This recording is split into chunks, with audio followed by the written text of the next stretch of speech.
Hola nuevamente, saludos estudiantes de hidráulica de tuberías y canales. Dando continuidad a nuestro temario, vamos a dar una introducción a el flujo a superficie libre en conductos. En este caso hablamos de los canales. El flujo a superficie libre, a diferencia del flujo en conductos a presión, es un flujo con el cual se ha lidiado durante más tiempo en la historia de la ingeniería hidráulica, en el sentido de que pues el flujo en ríos pues es básicamente, esencialmente un problema de flujo a superficie libre. La diferencia principal que tiene sobre el flujo en conductos a presión es que lo que ahora permite el movimiento de la masa líquida, si bien es una cantidad de energía, siempre va a conservarse esa parte, como comentábamos en clases de hidráulica básica. Esta forma de energía principalmente se va a deber a la acción de la gravedad, es decir, a la energía potencial que en un momento dado va a tener, así como la energía de presión, pero no una presión como en el caso de tuberías, sino ahora una presión de naturaleza, vamos a llamarla esencialmente hidrostática. Es decir, ahora lo que va a permitir que el flujo se establezca en un canal, que es una corriente que escurre libremente por acción de la gravedad, es básicamente el desnivel sobre el cual está escurriendo. ¿Qué tenemos aquí indicado?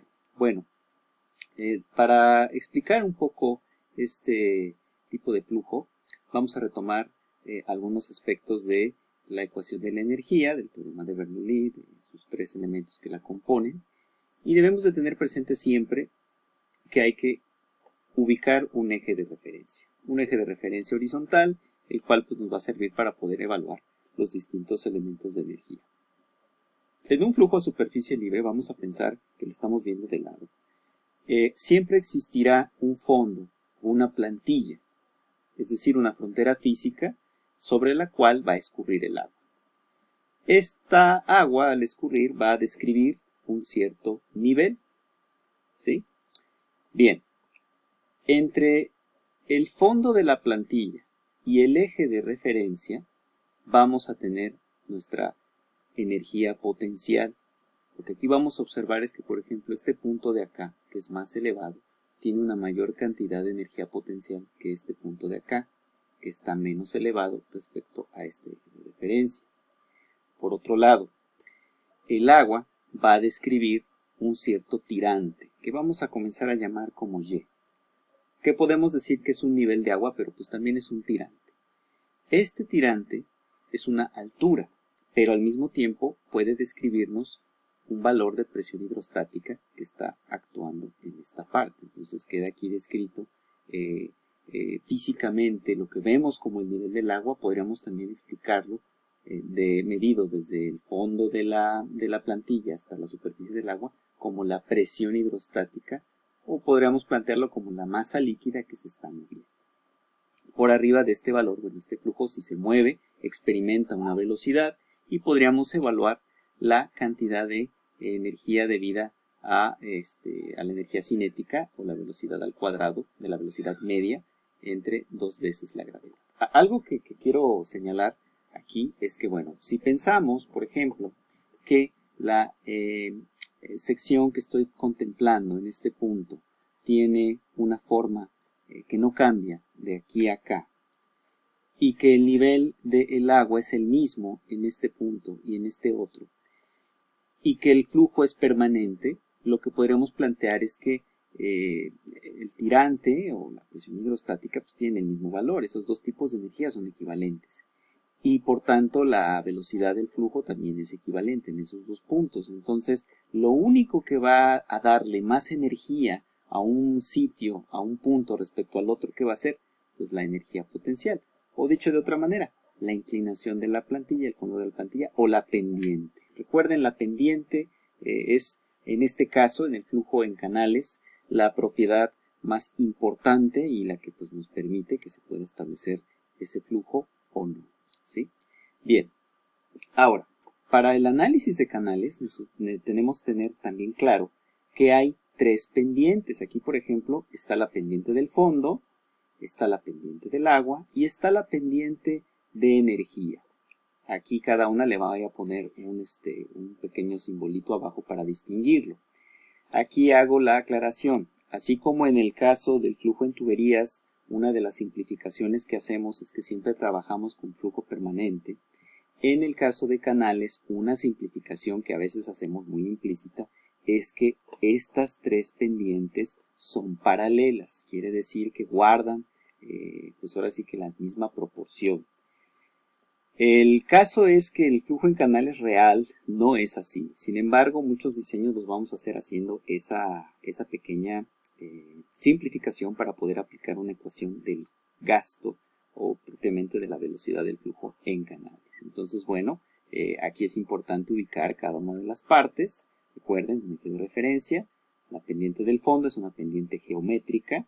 La pendiente del agua también puede ser una pendiente geométrica. Y la pendiente de energía.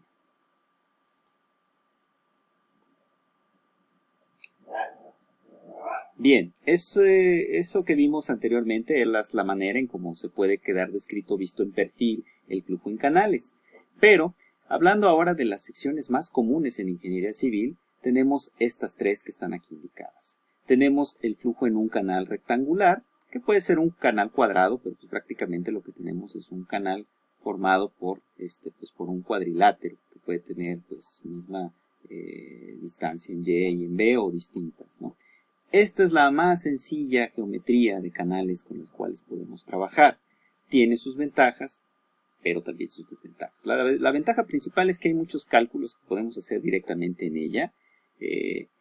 El inconveniente que podemos llegar a tener es que hidráulicamente puede no ser la más eficiente de las secciones. Los ríos no tienen naturalmente esta forma, tienen una forma diferente, y lo cual es consecuencia de un proceso gradual de equilibrio y de transporte de energía. Pero hablando de secciones prismáticas, trabajar con este tipo de secciones es bastante simple. ¿Qué vamos a describir aquí? Bueno, vamos a describir aquí dos variables que nos van a permitir evaluar el área hidráulica o el área mojada. En este caso, bueno, pues tendremos la base y Y el tirante. Y esto propiamente nos va a describir el nivel del agua, pues hacia dónde está desarrollándose el flujo. Algo que también quiero precisar, en el flujo en canales, la distribución de velocidades es muy diferente a en el flujo en tuberías. En tuberías usualmente decíamos que mientras más cerca esté del eje experimentamos velocidades máximas y mientras más cerca esté de las paredes sólidas es mínima. Aquí, bueno, se da un fenómeno parecido, sin embargo, el flujo en canales llega a tener también cambios de dirección, que eso pues va a afectar la distribución de velocidades, lo cual, bueno, hace el problema más interesante y no tan fácil de resolver en principio. Otra geometría muy común es la geometría trapecial. En este caso, bueno, para poder definir la geometría completa del área, pues tendremos que tomar en cuenta la base, el tirante y la parte superior, el ancho total que tenemos en esta. Estas secciones son hidráulicamente, transportan más cantidad de líquido y de una forma un poco más eficiente que la geometría rectangular. Sin embargo, bueno, esta geometría, aunque es un poco mejor para efectos de transporte de agua, pues debe de tomar en cuenta los taludes.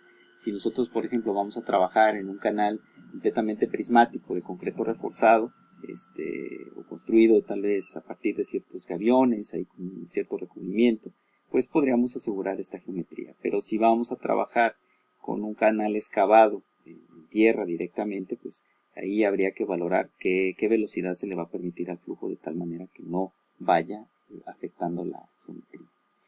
Y finalmente la geometría circular es la más usada y estoy casi seguro que esta es una geometría con la cual van a involucrarse seguido, dado que en el diseño de alcantarillado, tanto pluvial como sanitario, la geometría más usada y socorrida es precisamente los conductos que son de esta naturaleza.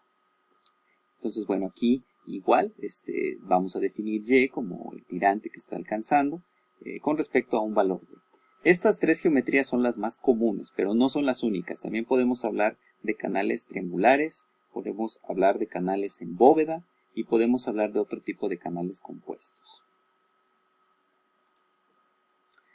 Y bueno, les comentaba que básicamente lo que nosotros aquí buscamos es evaluar en el flujo en canales. Uno de los problemas es precisamente el que nosotros propongamos una geometría que nos pueda permitir transportar una cierta cantidad de agua.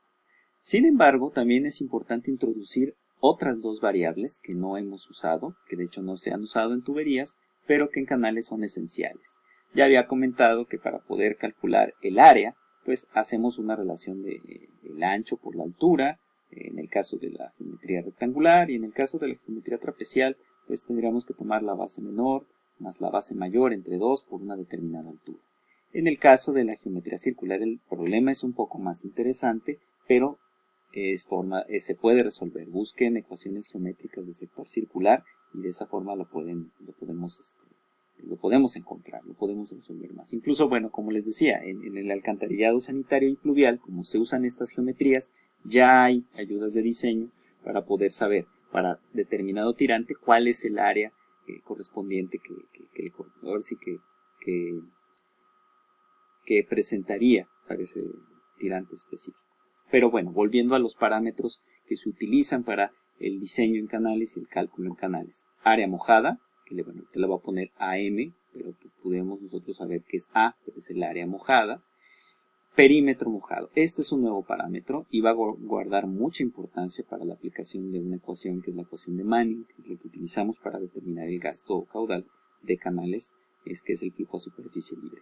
¿Cómo calculamos ese perímetro mojado? Pues básicamente es toda la longitud de la frontera sólida que está mojada. Eso es el perímetro mojado. En este caso, bueno, pues aquí lo podríamos calcular como el tirante Y una vez de la base y otra vez el tirante Y.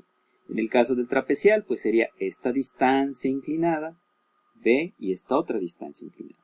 Y en el caso de la circular, de la sección circular, pues sería todo este sector circular que está mojado. Ese sería el perímetro mojado. Mucho ojo, el perímetro mojado es la distancia mojada de la frontera sólida, ¿sí? No debemos considerar esta porque esta es la superficie libre, ¿sí? ¿Y para qué me sirve el perímetro mojado? Bueno, el perímetro mojado y el área mojada, cuando nosotros los involucramos en esta expresión de acá, obtenemos otro parámetro que es muy importante, que es el radio hidráulico. El radio hidráulico es la relación entre el área mojada y el perímetro mojado. Nos va a dar una unidad de longitud, pero aquí me adelanto un poco al tema de la ecuación de Manning. Un radio hidráulico elevado es el que muchas veces nos va a dar la mejor capacidad de conducción, es decir, nos permite un desarrollo del flujo más elevado. Obviamente habrá condiciones en donde el radio hidráulico pues, se puede ver reducido. Por ejemplo, pudiera pensarse que a lo mejor conforme esto va avanzando hacia arriba, pues se va incrementando completamente. Pero también puede haber combinaciones de radio hidráulico que sean un poco más óptimas. Donde se puede observar con más detalle esta variación del radio hidráulico y cómo impacta en la conducción de un canal, pues es en la sección circular principalmente, dado que hay ciertas condiciones en las cuales el tirante del agua dentro de la sección circular, si sobrepasa ciertos valores, el radio hidráulico empieza a reducirse y su capacidad de conducción pues es menor.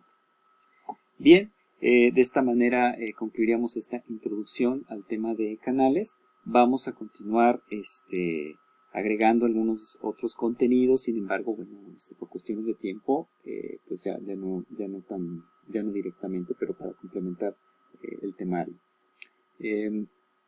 Lo correspondiente a la evaluación del tercer parcial llegaría hasta aquí, pero como les comento, la siguiente semana ya habrían concluido nuestro periodo de clases.